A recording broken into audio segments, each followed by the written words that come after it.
To Facing the Nation for March 2nd, 2024. Today we are having a special edition of Facing the Nation, where I'll allow this program to be one where you're informed and, kept up to date on what would have happened during the week, particularly questioning and answering area of the UN Human Rights Committee, which happened over this week. What I want to do today is permit you to hear from the Office of the Leader of the Opposition as they held a press conference yesterday to address those issues. But of course, before we start, do not forget to call up a friend, call up a neighbor, tell them Facing the Nation is on today. Of course, we're on all our social media platforms, the People's National Congress Reform page on Facebook, APNUFC page on Facebook, the People's National Congress Reform YouTube page, and of course, Channel 6. So tell somebody, let's get it in. Take a listen to what the discussions were like and what the opposition has to say about that UN Human Rights Committee hearing that was held this week. Let's take a look.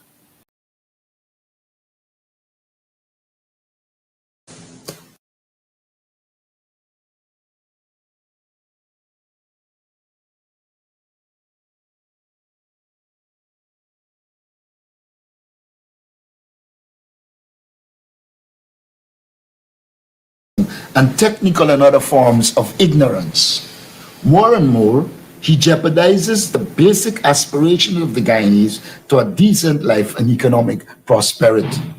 This is among the most grievous violations of human rights under the PPP. Governance and human rights in their fullness cannot survive, let alone thrive under the PPP. Its politics of exclusion, dominance, and total control is more akin to totalitarianism.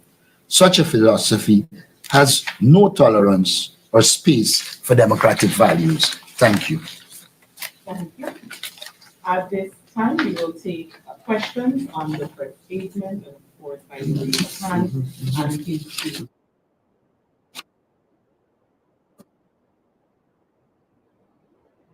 I see the hand of one. There is a page that's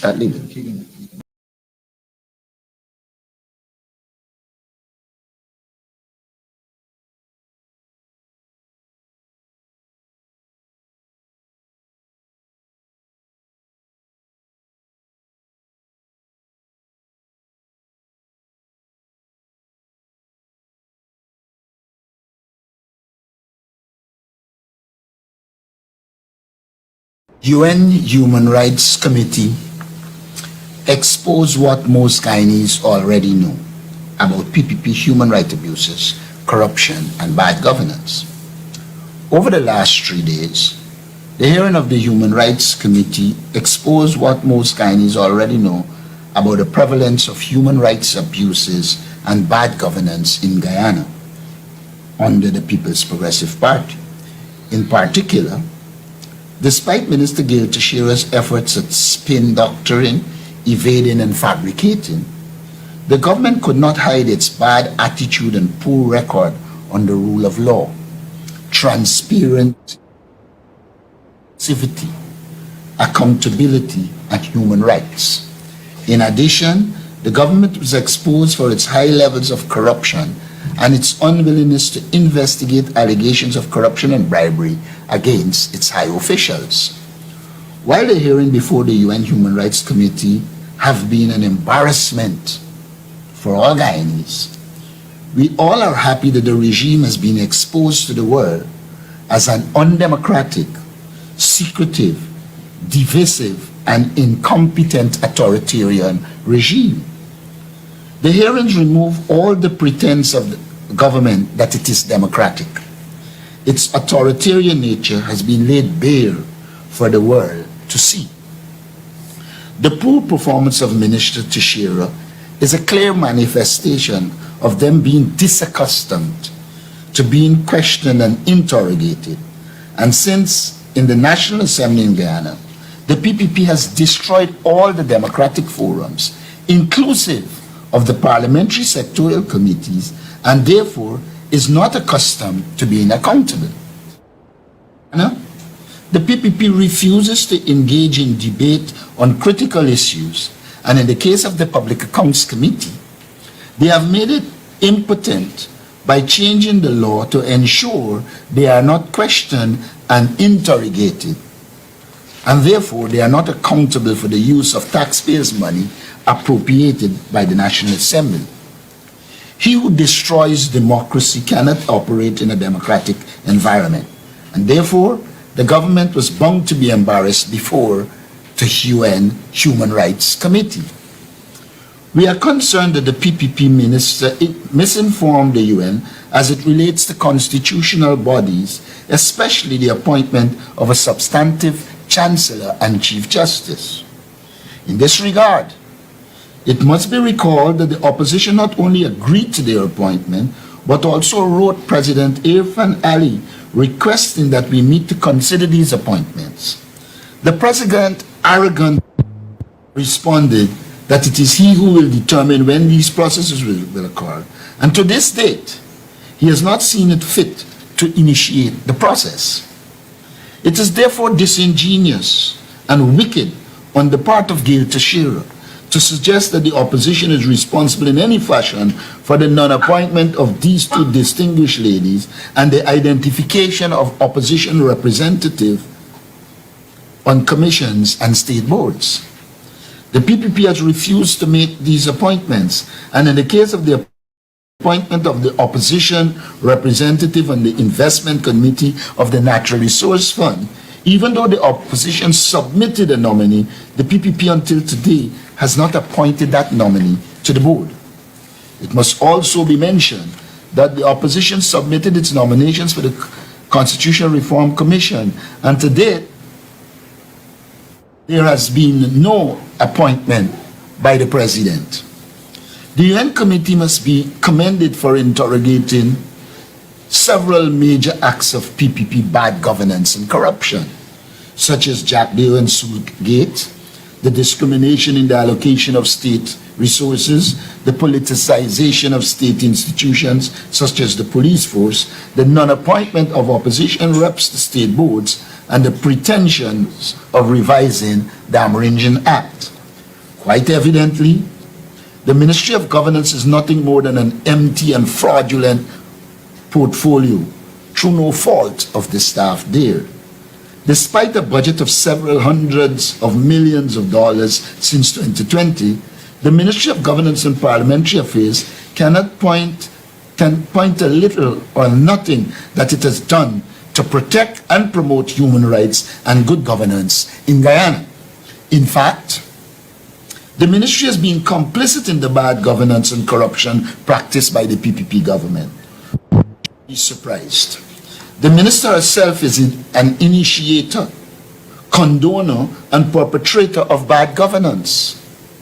Witness her silence in the frequent abuses of women by her government and party colleagues, particularly in the Sharon Das and Dharamlal scandals.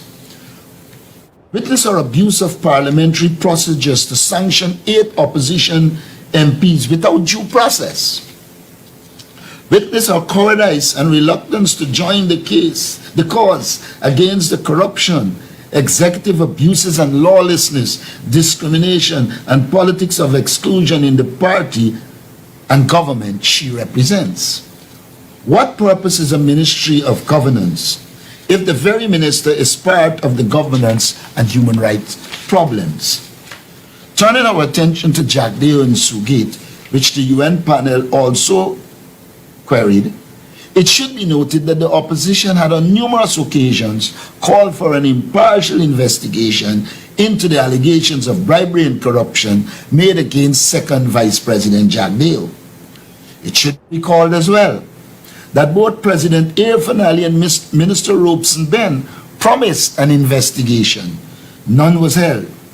It was therefore disingenuous for the minister to contend that there were no complaints against Vice President Jagdeo. And even if there weren't, the information was in the public domain and therefore there should have been an investigation. The PPP is afraid of investigations because one investigation could trigger the opening of the floodgates against PPP corruption and bad governance.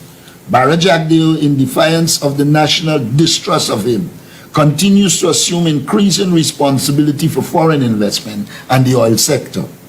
Today, we can see where he has taken this country with his incompetence, recklessness, lack of patriotism, and technical and other forms of ignorance. More and more, he jeopardizes the basic aspirations of the Guyanese to a decent life and economic prosperity. This is among the most grievous violations of human rights under the PPP. Governance and human rights in their fullness cannot survive, let alone thrive under the PPP. Its politics of exclusion, dominance, and total control is more akin to totalitarianism. Such a philosophy has no tolerance or space for democratic values. Thank you.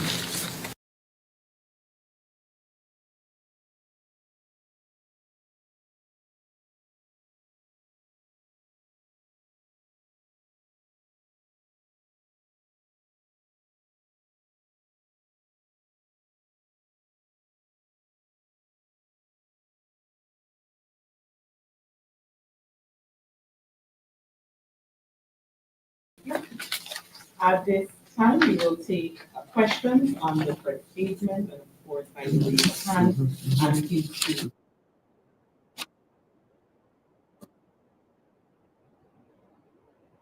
I see the hand of Shanieka, one. there is a page that.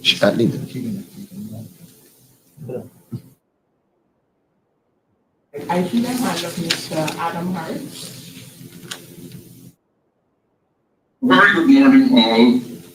Interesting comment on the United Nations is indeed, Ms. Bishop blame the opposition for the non-appointment of these people. Where do we take them here? Knowing, one, the opposition did what it was supposed to do, even went to court challenging that.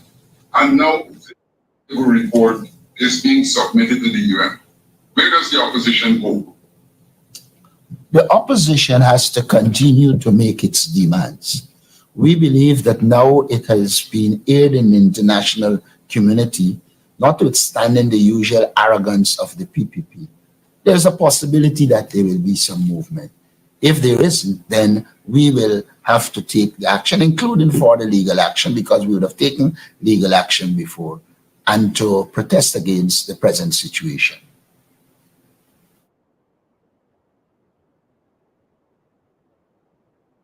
I see the hand of Mr. Shabbat. Good morning. In light of your concerns that you raised here about the testimony before the UN Human Rights Committee, what avenues are open to the opposition to have its positions known to that body? Well, we have been in communication with the UN here.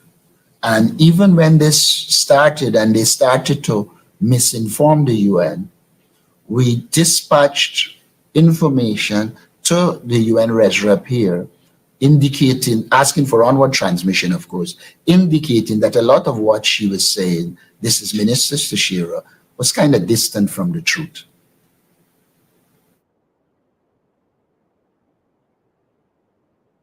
Yes, sir, but having dispatched that communique, is there nothing else opposition can do? Can you dispatch communication, for example, to the government, to Mr. Shearer, President Ali, and all the parties involved, even to the foreign minister, and I see Ms. Walton Desir there. Isn't there some, what do I say, some other action other than just writing? Well, we have dispatched information regularly to the government.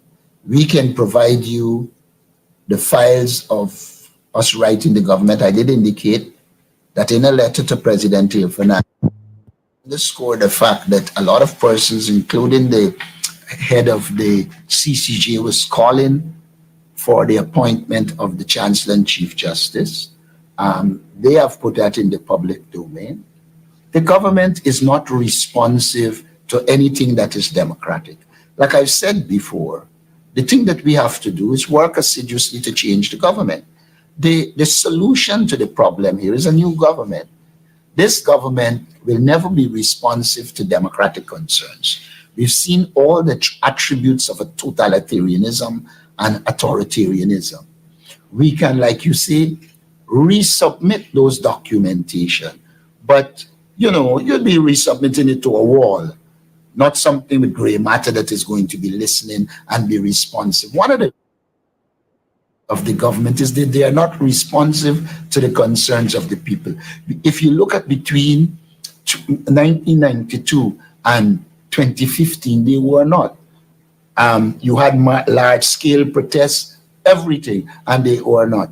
The solution lies in changing this government. And when I walk the streets of Guyana, when our members of parliament, senior officials walk the streets of Guyana, the Guyanese are focused on organizing to get rid of the People's Progressive Party. And that for us is the major objective that we have to undertake. What the UN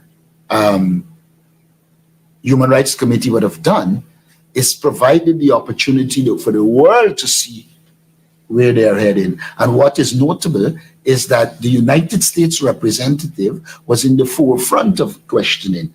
That should say something to the government and to Guyanese people. And so I think that we will continue to meet the people. We will discuss with them. We will educate them on the malpractices of the government. We will hold our picketing exercise, our demonstration exercise. And we think at the end of the day, Guyana will be blessed with a new government when the next elections are called.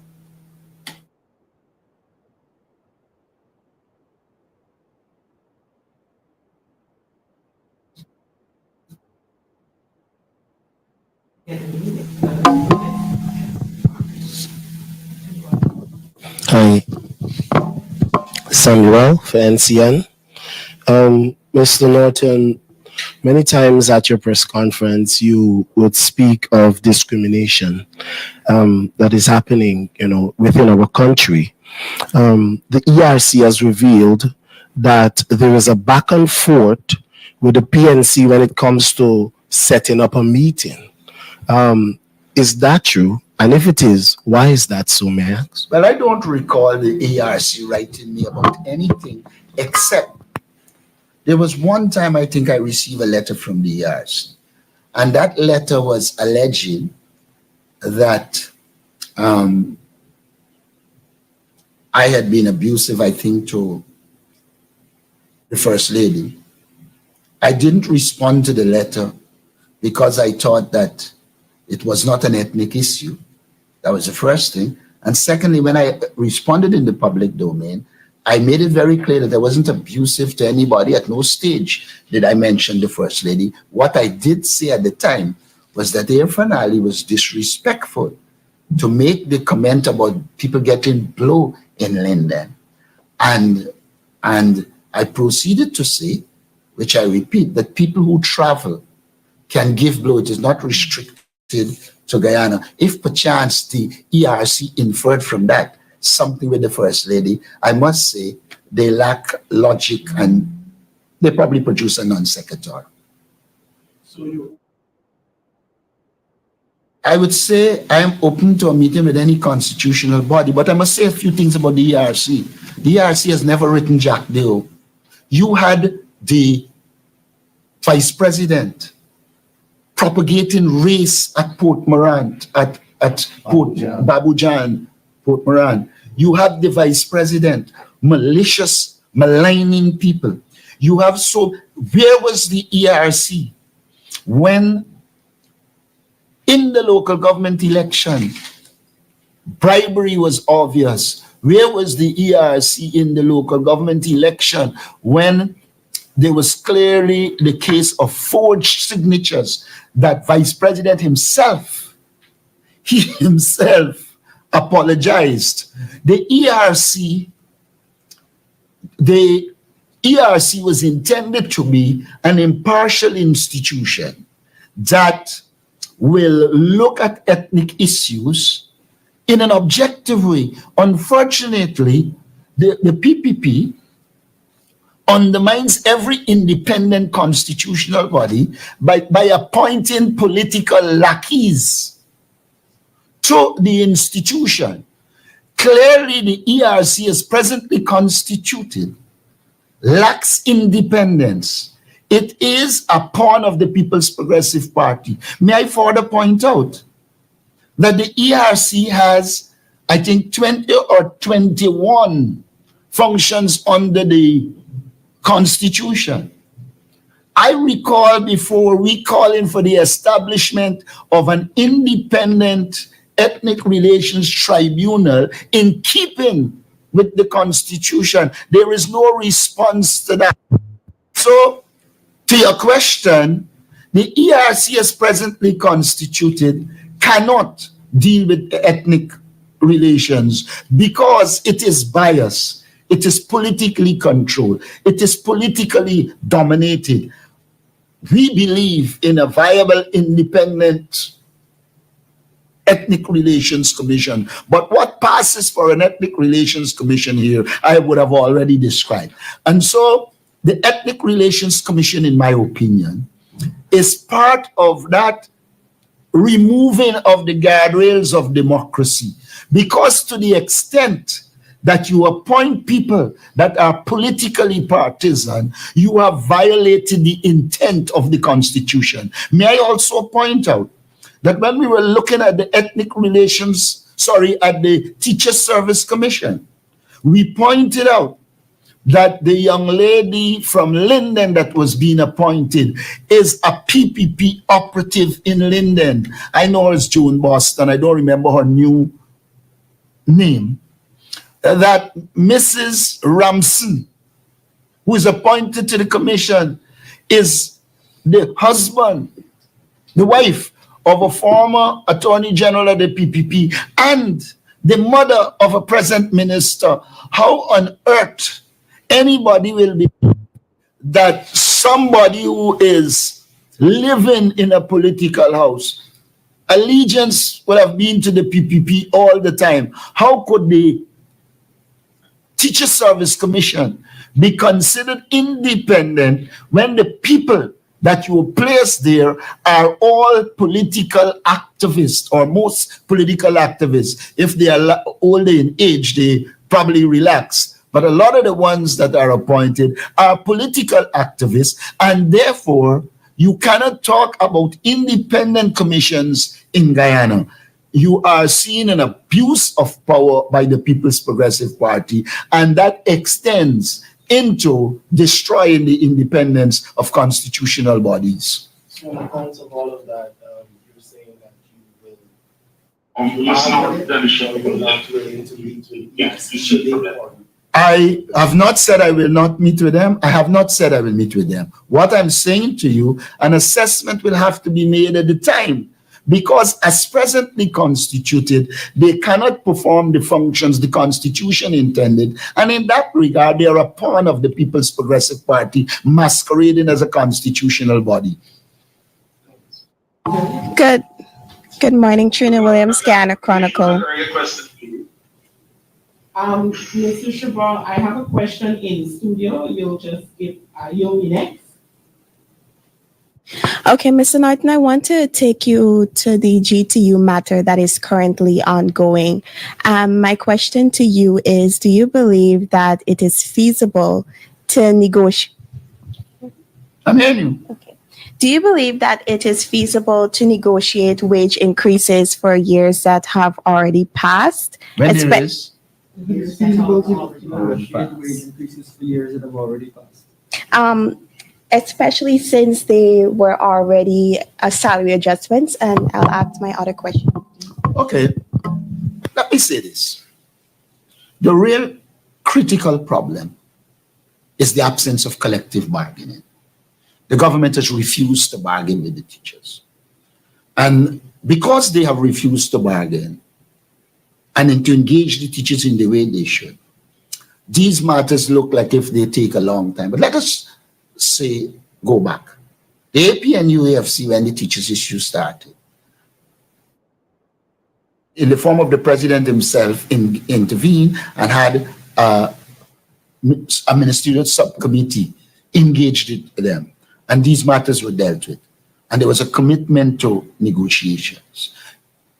Very next year, the PPP came to government. And the PPP discontinued the process that was started. It meant that the GTU had on the table these requests. Now, the GTU is the same GTU that was in 2018, 2019, 2020, 2021, 2023.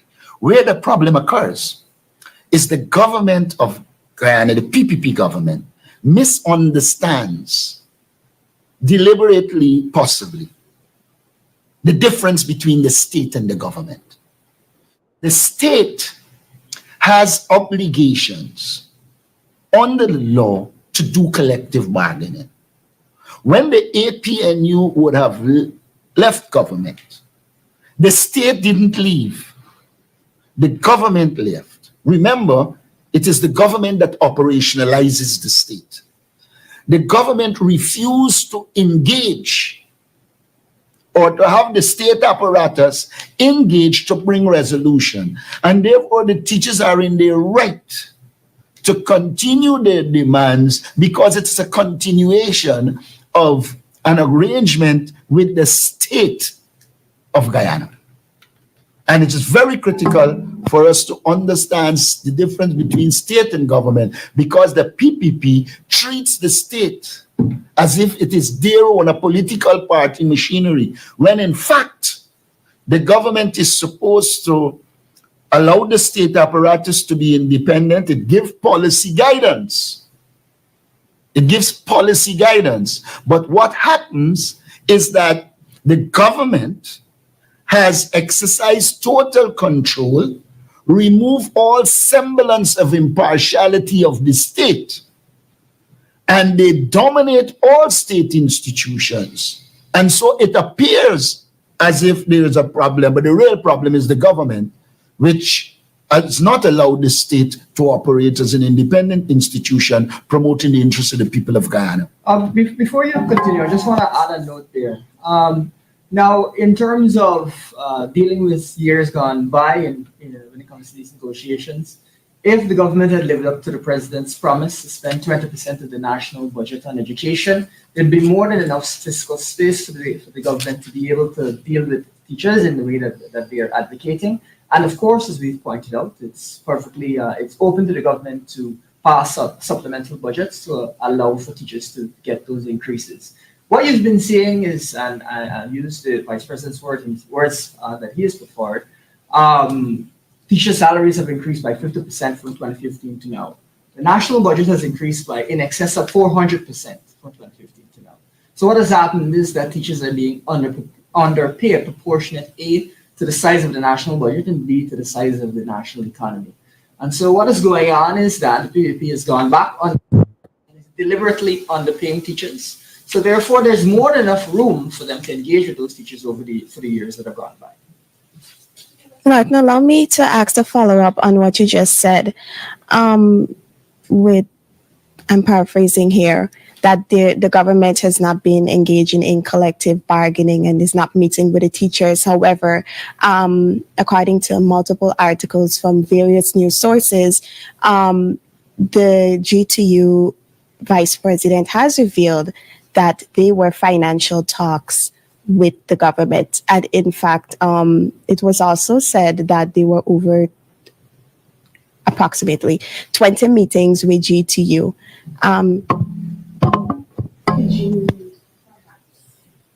The courts will determine who's right or who's wrong there. I don't need to comment on that. And the case is still ongoing. Yeah, the case is still ongoing. The courts will deal with that. Okay, and second question. Based on your assessment, do you believe the AFC still commands the support it did in 2015 or prior to that for the PNC to partner with them in any further elections, in future elections? I don't get a question. I don't know if anybody got it. Would you like me to repeat it? Yeah, because Okay. I didn't get it. Based on your assessment, do you believe the AFC still commands the support it did prior to 2015 or enough to encourage the PNC to partner with them for future elections? The question of partnering with the AFC is a question to be discussed between the APNU and the AFC, and it will be discussed. There's no use in speculating on the strength or the weaknesses of the AFC. And what we know is that the PPP has been weakened. Their own arbitrary dictatorial actions have reduced their support even among their traditional support base. And what will matter to us is not a focus on the AFC, it's a focus on what we need to do to bring to the fore that the PPP is an elitist classist party that is not serving the interests of the people. And we believe that we, including the AFC, can continue to mobilize in Guyana because the PPP has proven to be incompetent, they have proven to be divisive, they have proven to be very authoritarian, and therefore their actions are reducing their popularity in the country. And as their popularity decreases, the popularity of all the opposition will increase. But to get into the specificities of if the AFC is commanding support or not is not something I want to do. That to me is an attempt to be divisive. What we need to be doing at this stage is trying to get all the opposition forces to bring whatever support they have to ensure we remove from government the People's Progressive Party, which is destroying this country, which is a political party that is ruled, I can't even use the word govern, dominated by one man, in which there are serious allegations of bribery and corruption, against one man who is manifestly incompetent, against one man who has shown in the times that he governed Guyana that he has no successful project. And the one that came close to some amount of success is when he built the Berbice River Bridge and the pattern of the Demerara River Bridge, but the mechanism put in place for the funding is very anti-Guyanese people. And so the PPP is doing enough to make every other political party get support. So before we go into other questions with your leave, Chair, on matters outside of the press statement, if I may just make this point in addition to what was said by the leader on the press statement, is that Gail Teixeira indicated that she will be providing answers in writing to many of the unanswered questions at that UN hearing. And she even sought to suggest that the public may not be able to know those answers to those questions that were asked. And we would like to openly call on Minister Teixeira and the government to make those answers public. The answers that they will provide to the UN Rights Commission hearing, make them public so that we will be able to know, and it is in the eyes of transparency too, because we have witnessed from that hearing, which was public, how Minister Teixeira basically skirted around the questions and didn't provide accurate answers in most cases.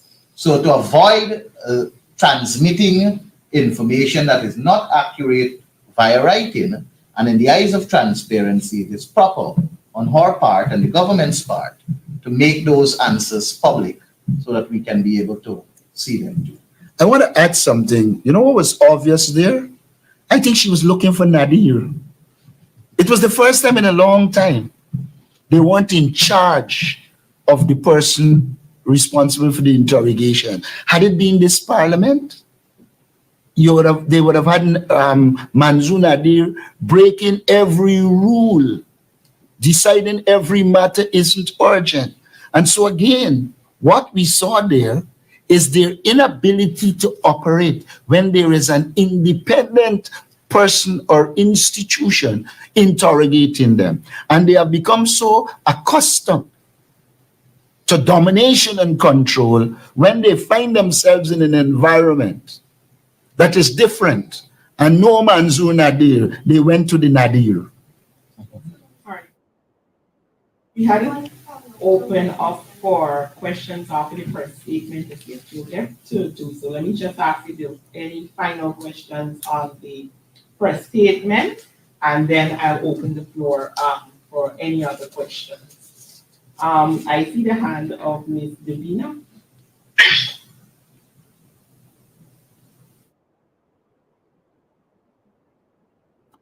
Good day, everyone.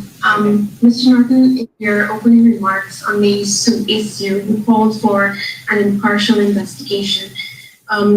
Sir, do you believe any probe into the alleged acts of corruption should be done by the Guyana Police Force? And in the absence of an investigation, are you saying that this cancer of corruption is allowed to spread? Can you explain to the nation how this is likely to impact the economic trajectory of the country? Okay, let me start with the police. We began to call for an independent international investigation because we are cognizant of the fact that the PPP has placed a police commissioner who they control. And there is no independence of the Guyana Police Force. So to ask the police to investigate would be like charging Caesar to be tried by Caesar. And so, while we are aware it is the police function to so do, we are aware that the police is controlled by the People's Progressive Party, and that when a commissioner is acting, he could go home at any time. And therefore, if he seeks to be independent, he gone. And therefore, he's likely to follow the dictates of the government. And more so, a commissioner with the history, the history that this particular commissioner has.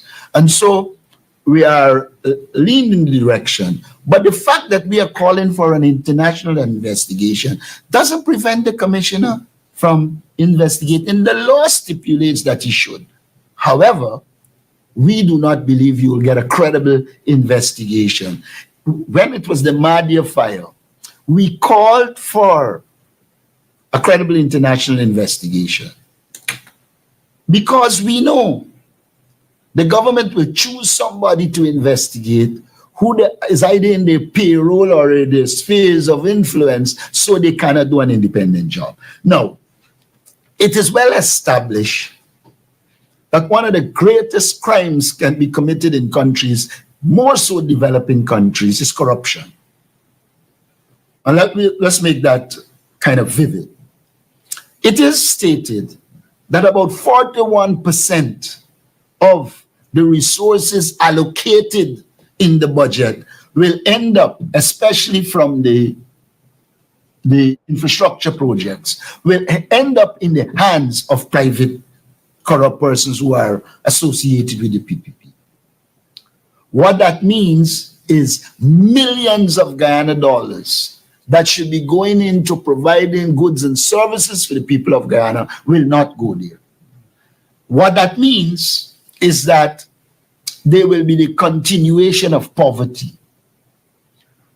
Secondly, corruption is dangerous for a country in itself.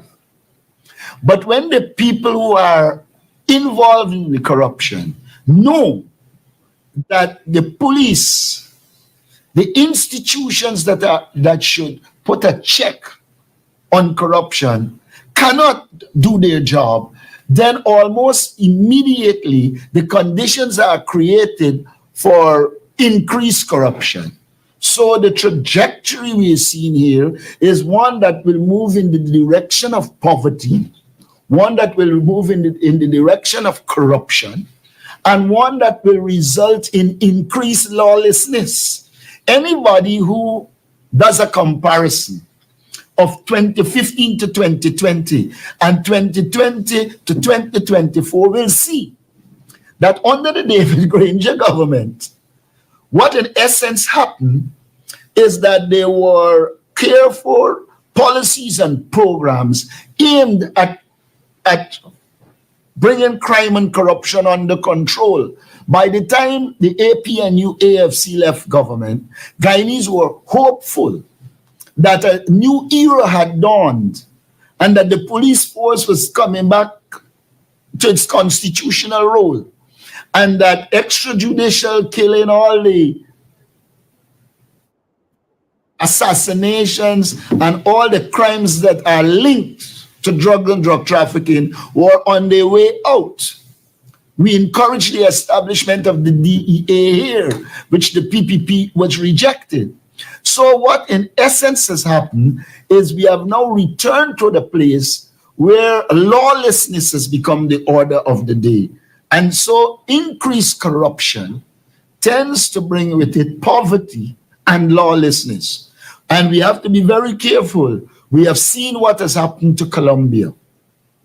We have seen what has happened to countries in which drugs proliferate and then guns follow, crime increases, lawlessness increases, the very fabric of the state is threatened. And that is what I think is the trajectory that Guyana is on at this stage.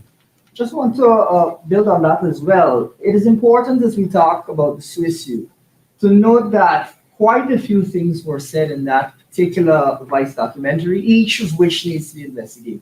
As an example, Sioux said he paid a bigger bribe for an oil company. What oil company was that?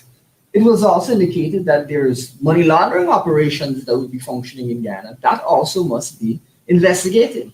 My favorite quote from the Sioux documentary is when it's questioned as to whether or not Sioux is actually going to give the money to the Vice President Jagdeo, and Sioux says, "You and I will go together and give him the money."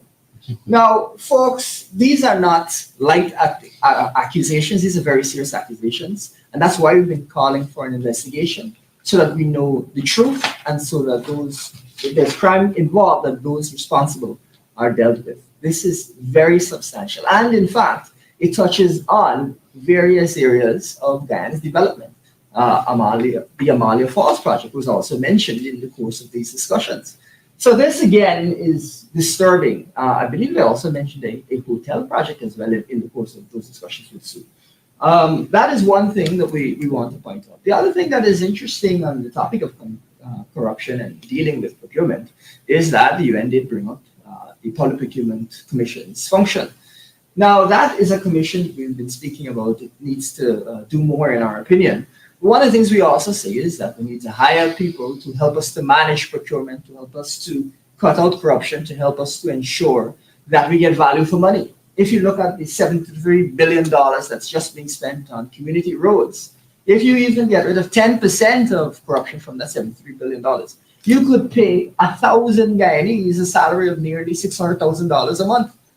What that means is that you have more than enough capacity to pay people properly if you cut out this relentless corruption. And guess what? We are going to hire thousands and thousands of Guyanese to help us to manage these types of projects, to help us to cut out corruption, and to help us to ensure the Guyanese receive good quality services and value for their money.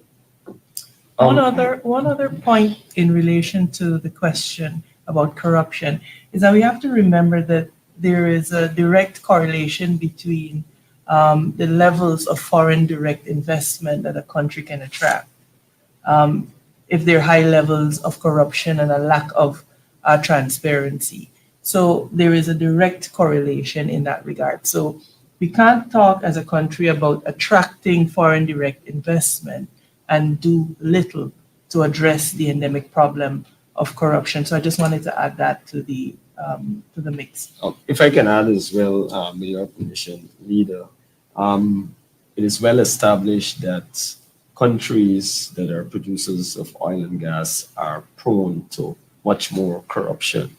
And so it therefore means that the benefits that we would expect, our people here in Guyana are expecting from oil, if corruption is prevalent or continues to increase, it will affect our ability or the resources would be directed in a different direction. The resources will go in a different direction other than meeting the ordinary people of this country. And so it will be our task as a new government. We're making a commitment, as we did in the past, to stamp out corruption or work towards reducing corruption altogether whenever we get to government after the new elections, after the next general elections. I see. Thank you. If I might just be allowed a quick follow-up. Mr. Norton, beyond calling for an impartial investigation, did the opposition ever write to any international agencies to request this investigation to be done in Guyana? We did it in bilateral meetings with international organizations. We believe that there's a role for the international organizations, for embassies, etc. But we do not believe that we should be calling on them to call on the police to investigate. We call to the government. It is the government that has this responsibility. And we called on the government to first fire Jack Day and allow an investigation or put him on leave, and they didn't do that. While we keep informing the international community, we do not believe it is to be saying to the international community, you get X, Y, and Z done. It is the government's responsibility to follow the law, and we will continue. What we would have called for once the government had agreed to an investigation is for the international community to help us to find the people with the requisite skills to do the kind of investigation that is needed. And you will recall that we submitted a motion to that extent also. I think it was at the 48th sitting on the 21st of July, 2022, when we were asking for the investigation to be carried out. And I think the exact words, in fact, the be it resolved clause of that motion that was disallowed by the speaker on the basis of it not being urgent, conveniently so to satisfy the PPP. The be it resolved clause was that this National Assembly calls on the government to take immediate action to ensure an independent, credible, and impartial investigation by international investigators into the allegations of bribery, corruption, and money laundering as revealed in the two documentaries released by Vice News involving Barra Jaglio and Barra Jaglio, the Vice President of the Cooperative Republic of Guyana. And I think this motion also is in the public domain, and it was circulated with other persons that had an interest in knowing what we did.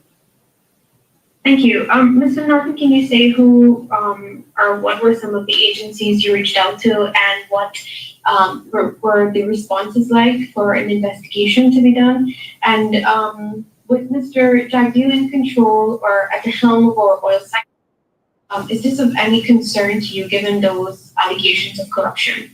We have made those concerns known many times in our press conferences, that we are concerned. We have actually called for the removal of Barra Jaglio, not only for allegations of bribery and corruption, but also incompetence. He has proven to be one of the most incompetent persons this country would have produced. At some stage, I'm going to do a presentation showing the reduction of growth in Guyana under his management. He has nothing to celebrate. So we have engaged many institutions. We have engaged the US Embassy. We have engaged, I think, the British, the Canadians. All of them, we inform them about the situation. Now, we do not believe that it is our task to call on a government to do X, Y, and Z. What we do is we say to them, you have influence, and if you believe in the democratic values you espouse, you should really use what is at your disposal to ensure that what happens in this country trends in the direction of democracy. For instance, we have pointed out to the international community that if you go to an election with this voters list, you cannot expect calm at the end of it, because the list itself creates the conditions for disunity, for election results that are not credible. And so those things we have indicated. But like I said, we do not believe that it is the role of the international community to get this done, the government's responsibility. And to the extent that the government isn't responsible, we will do our national community. I think the government is severely embarrassed by what happened at the UN, but you know their embarrassment don't necessarily transform into positive action. There are cases when they're embarrassed, they become more vicious. We have to watch and see where they will go. You know, just cat is cornered, they try to get out the corner. And so we anticipate that there are two possible options. They can respond by saying, oh Lord, this is embarrassing, or they can dig in, saying, oh, they're trying to embarrass you, we can show them. We have to watch and see which one will occur. But if we know Barajak, the latter is most likely. Right, I see the hand of Ms. Renee Haynes.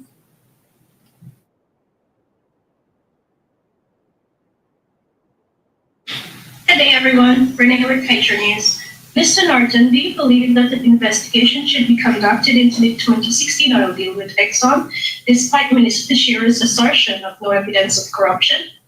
Also, what prevents the opposition from initiating discussions with Exxon now to secure the best possible deal for Guyana, rather than waiting for a potential change in office, which is uncertain? If you go to the agreement, you will see it's government and Exxon.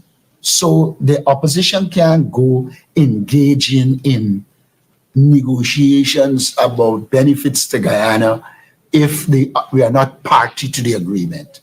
Government is party to the agreement.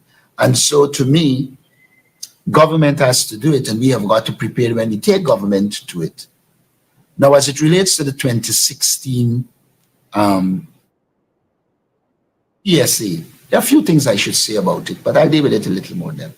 Sometimes we forget that the money that this government is spending is as a result of that PSA. We accept that there are negative elements that we need to change.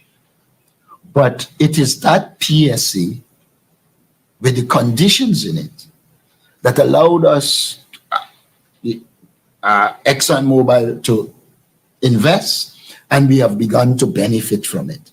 So let us not talk as if no benefits come to Guyana, as some people will want to suggest. Now, as it relates to an investigation into it, I don't know what are the terms of reference of the investigation you're talking about, but I will say this as a principle. We believe if wrong was done anywhere, there should be an investigation. We have no evidence that wrong was done. But if ever it is, as a government, we'll be disposed to investigate.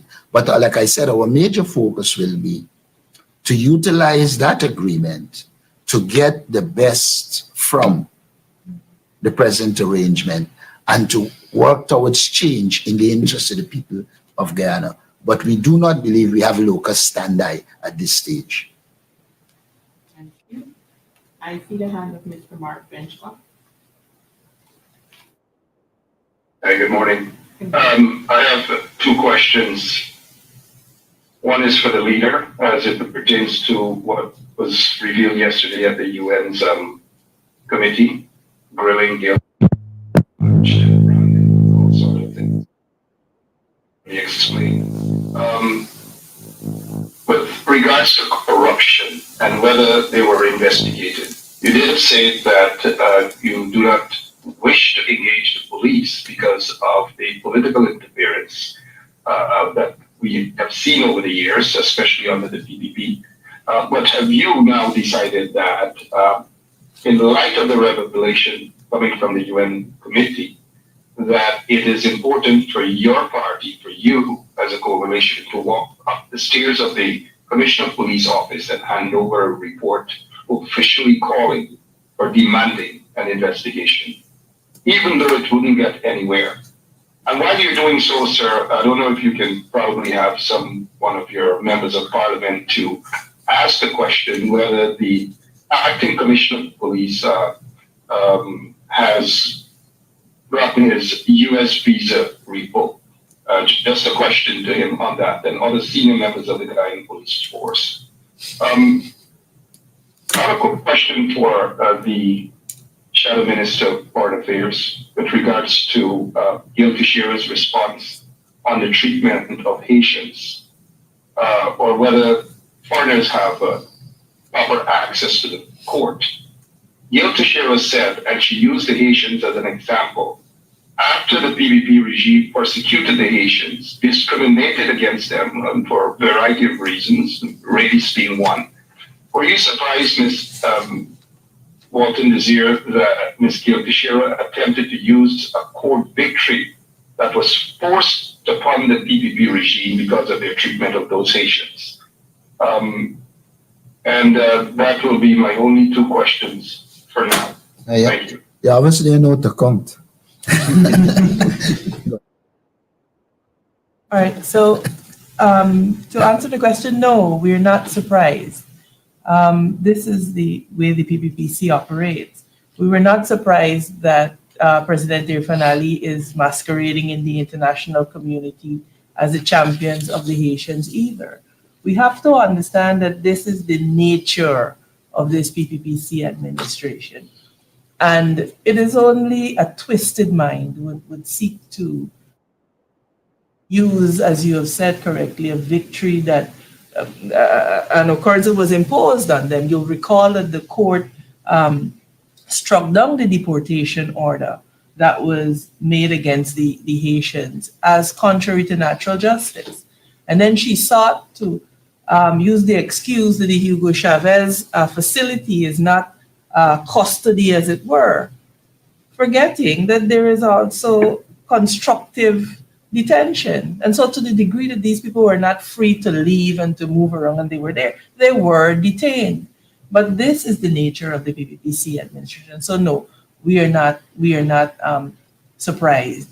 What is more important, I think, as we've said, is that we come to grips with the fact that this is the PPP, that they will not change, that there's no possibility of them changing, that they don't intend to change, and that they have to be voted out. That is the only course of action open now to Guyanese. And so whilst the UN and the whole embarrassment that they faced has exposed this government, it is now for the people of Guyana to act and to vote them out of office, because the UN will not, as it were, pressure them out. That is for us as the people of Guyana to do and to vote them out.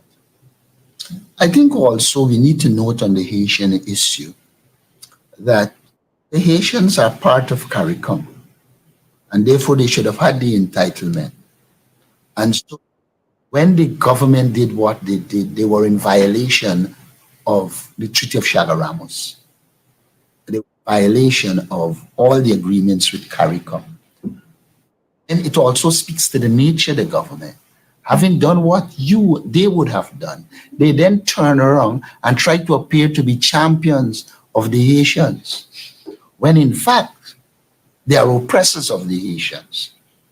They have placed a situation where Haitians can virtually no longer come to Guyana. And that is why I wondered when they were talking about being part of some force to deal with Haiti. The government of Guyana should not be involved in dealing with Haiti because they have been anti-Haiti.